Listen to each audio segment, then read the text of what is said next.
လမ်းစရိတ်တွေအကုန်ခံပြီးတော့ငွေကုန်ကြေးကျသိန်းကိုမြောက်များစွာအကုန်ခံပြီးထိုင်းနိုင်ငံမှုလာခဲ့တာဘာဖြစ်လို့နေတိုင်းစိတ်ဆင်းရဲနေရတာတွေနဲ့ပဲကြုံတွေ့နေရတာလေ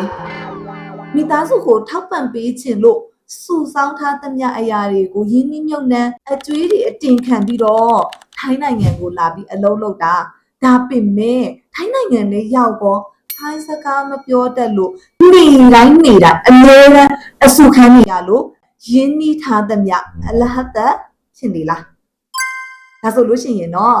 တင်ရင်းနှီးမြှုပ်နှံထားတာတွေတန်ဖိုးရှိလာအောင်ခင်ဗျင်းတို့ရဲ့ထိုင်းဘာသာစကားသင်တဲ့ကြောင်းကကူညီပေးပါရစေထိုင်းဘာသာစကားကိုစာအုပ်ကြီးဆန်ဆန်သင်ယူလေ့လာပြီးမှတက်မြောက်တဲ့ပုံစံမျိုးမဟုတ်ဘဲနဲ့အလွယ်ကူဆုံးအယိုးရှင်းဆုံးနည်းလမ်းနဲ့ထိုင်းဘာသာစကားကိုမြန်ဆန်တက်မြောက်အောင်သင်ကြားပေးမှာပါအခုပဲဒီ3ဆင့်ကိုလုပ်ပြီးတော့ကြတော့သင်ရဲ့ဘဝကိုပြောင်းလဲလိုက်ပါအဆင့်1ကတော့ကိုမတ်မှာ TS လိုမှန်ခဲ့ပေးပါအဆင့်2ကတော့နေ့စဉ်3စကားတွေအလုပ်ငန်းခွင်မှာသုံးမဲ့စကားတွေကိုအချိန်တိုအတွင်းမှာအလွယ်ကူဆုံးအယိုးရှင်းဆုံးနည်းနဲ့စတင်ပြီးတော့ကြတော့လေ့လာလိုက်ပါ3အနေနဲ့ကတော့ထိုင်းစကားပြောတတ်ပြီးထိုင်းစကားကောင်းမွန်တက်ပြီးတော့ကိုယ့်ရဲ့ဝင်ငွေပတ်စံတွေအများကြီးရအောင်စပြီးရှာလိုက်ပါတော့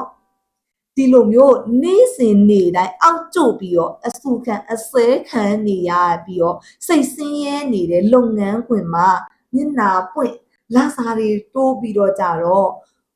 ကိုယ့်ရဲ့ရင်းနှီးမြှုပ်နှံထားတဲ့အရာတွေနဲ့ထိုက်တန်တဲ့ရလဒ်ကိုရယူဖို့ခင်ဗျင်းတို့ရဲ့ထိုင်းဘာသာစကားသင်တန်းကျောင်းမှာထိုင်းဘာသာစကားကိုအလွယ်ကူဆုံးအယိုးရှင်းဆုံးနည်းနဲ့လာရောက်သင်ယူနိုင်ပါတယ်